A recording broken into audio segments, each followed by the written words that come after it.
A Bible for the Romans. Virgil, the gentle poet, was writing the poem that was intended for the Roman Bible. Long before he left for Gaul, Augustus had conceived of the idea and convinced Virgil of the need for it. It was well known, he had pointed out, that the Roman people had degenerated.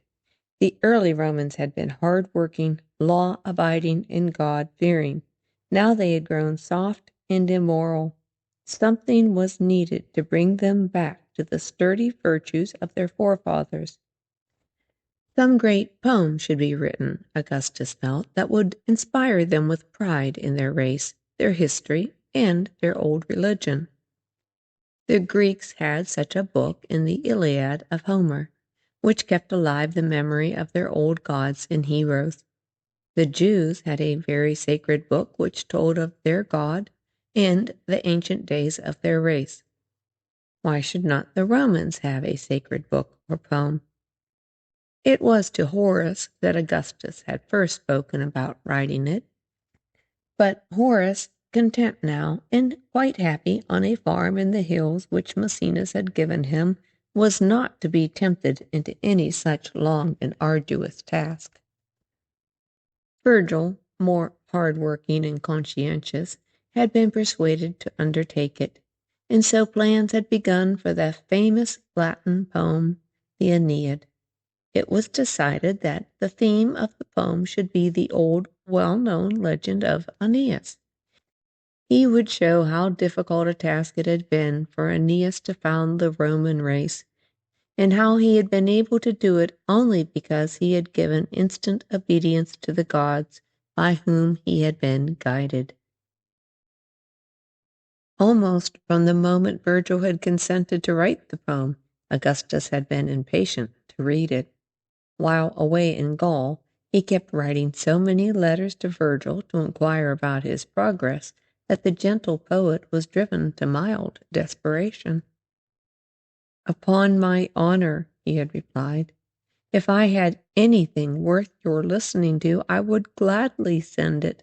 But the subject is so vast that I almost think I must have been beside myself to undertake it, especially as I am devoting part of my time to more important studies." From the first line to the last, the poem was to be for Virgil a difficult undertaking. But he worked on it industriously, and by the time Augustus returned to Rome, he had 6 books, or half of it, written. He had come to Rome from Naples with the manuscript, expecting to read it to Augustus, only to learn from Maecenas that Augustus was ill and not expected to live. Now that Augustus was well again, Virgil was again preparing to read the poem to him, when illness once more intervened. This time it was young Marcellus who was stricken, and this time death was not to be cheated. In the summer of 23 B.C., Marcellus died, leaving 16-year-old Julia a widow.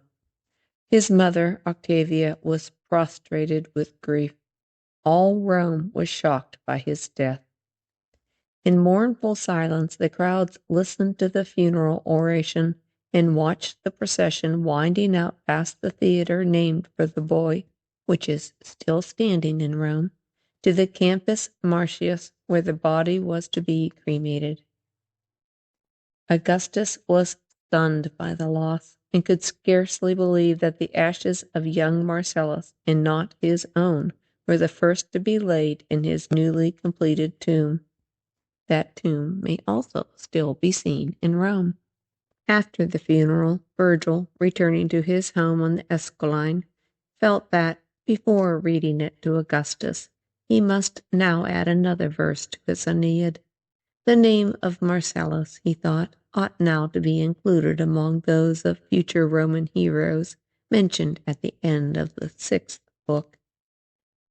So a day or two later, the poet was sitting at his desk, with the parchment unrolled before him, writing the words, "Thou art Marcellus." Then, searching for more words to fit the meter, he sat staring into space, one long leg twisted about the other in the ungainly fashion of the country boy he had never quite ceased to be. Nearby in the gardens of Maecenas, he knew that Horace and other congenial friends were engaged in delightfully idle conversation with their wealthy patron, but he was determined not to join them until he mastered the verse upon which he was at work. Finally it was perfected, and then, 7 years after Virgil had begun work on it, the day was set, and this part of the Aeneid was read for the first time. The sun shone down into the peristylum, touching Virgil's dark head and casting his shadow upon the marble table before him, as he modestly unrolled the manuscript. The circle of listeners waited expectantly. Julia was there, and Octavia, heavy-eyed from weeping. Augustus nodded, and Virgil began to read. His voice trembled at first, for he was very shy, but soon the sweeping rhythm of his own words carried him along, and for the first time his hearers lost themselves in their own sorrow in listening to the hardships and sorrows of the ancient hero Aeneas and his Trojan followers. The Aeneid, as Virgil scarcely needed to explain, had been patterned after the Greek poem The Odyssey, sung by Homer about 1,000 years before. As that told of the Greek hero Ulysses and his adventures after the siege of Troy, the Aeneid told of the Trojan hero Aeneas from the time he escaped the burning city of Troy until he founded a new home on the Tiber. This, in brief, is the song or story of the first 6 books of the Aeneid, from which Virgil was now reading. As the story opens, Aeneas and the Trojans have already been traveling 7 years since leaving Troy. Aeneas has suffered untold hardships brought upon him by the spiteful goddess Juno, because Venus, his mother, had beaten her in a beauty contest, and she wished revenge. Book 1. The Trojans are at sea. Their ships are being buffeted about by a terrific storm that Juno has caused. Hearing the commotion, old Neptune raises his head above the waves to see who has dared stir up the sea without his permission. To put the guilty Juno in her place, he calms the storm. This makes it possible for poor Aeneas and his exhausted followers to reach the nearby shore of Africa. There they land not far from the site of a new city called Carthage, which they find is being built by Dido, a beautiful Phoenician queen. Dido, however, is a pet of Juno. Therefore, Venus, looking down from on high, suspects that Juno is up to more mischief. Seeking out Jupiter, the Lord of the heavens, Venus asks him why and for how long he will allow her dear son Aeneas to be persecuted. Jupiter calms Venus by telling her of the wonderful future in store for Aeneas as founder of the Roman race and forefather of the illustrious tribe of Julius. Jupiter then sends Mercury flying down to Carthage to make sure that Dido will receive the Trojans with hospitality. Aeneas has been welcomed and feasted by the beautiful Dido, and is being begged to tell the story of his wanderings as the first book ends. Book 2. Aeneas tells the story. After the Greeks had besieged our city unsuccessfully for many years, Aeneas is saying, the goddess Athena helped them build a tremendous wooden horse, which they left standing outside the city gates. Then apparently they sailed for home. We Trojans, suspicious at first, were finally tricked into dragging the horse inside the city walls, only to find that it was filled with Greek soldiers who opened the gates to those outside. Though we fought desperately to save it, our city fell. As I stood aghast, Venus, my mother, appeared to me, told me to take my family and flee. At first my aged father refused to leave, but suddenly there came omens from heaven.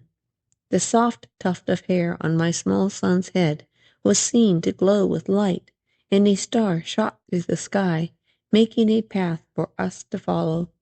Then my old father picked up the household gods and the sacred hearth fire and was ready to leave. I spread a tawny lion skin across my shoulders, and carrying my father upon it, holding my small son by the hand, escaped from the burning city. Somewhere on the way, my dear wife, who was following, became separated from us and was lost. I went back alone to search for her, but I met only her ghost, and I knew that I must go on without her. Near Mount Ida, I was joined by these, my companions, who were determined to go with me wherever I should go. With tears, I left the shores where Troy once stood. In exile, I launched forth into the deep with my associates, my son, my household gods, and the great gods of my country. Book 3. Dido is still listening. Aeneas tells her how they landed at one place after another, but were never allowed to settle. Always he had been driven on by dreams, prophets, and oracles to fulfill his destiny. On the island of Sicily, his old father had died. "This was my finishing disaster," says Aeneas. "This the end of my long, tedious journey. Parting hence, a god directed me to your coast." Book 4. The Trojans are still at Dido's court.